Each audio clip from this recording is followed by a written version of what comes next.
Маалыматтык тузакка түшүп калуудан корколу. Адистердин пикири боюнча, адамдардагы белгилүү сезимдерди козгоп, алардын акылын башкарууга каратылган жаман манипуляциялык технологиялар аябай көп экен. Күнөөлүү сезимдерди ойготуу оңой эле усулдардан бири болуп эсептелинет.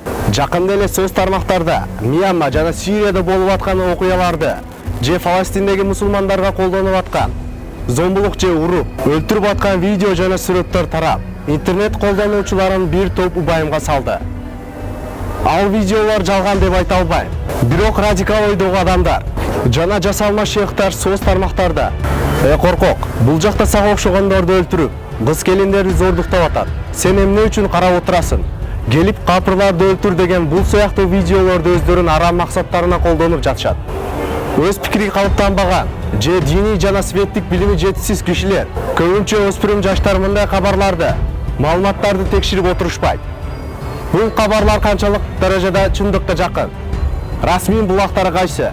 Мусулмандар үчүн аракет кылып аткан бул ким өзү? Буга чейин кандай иштерди аткарган? Эл аралык адам укуктарын коргоо уюмдары бул окуяларга эмне деп жатышат деген суроолорго жооп издешпейт. Сабыры, эрки алсызыраак болсо күнөөсүн жууганга аракет кылышат.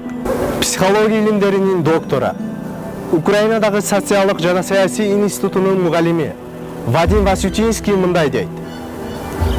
Эч качан биринчи ойлор таасирине түшүп калбам.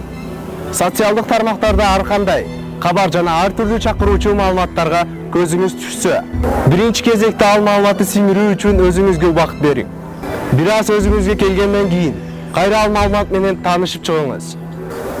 Эң керектүүсү бул кабардын булагы, автору, даярдоочусуна көңүл буруң жана өзүңүзгө суроо бериң.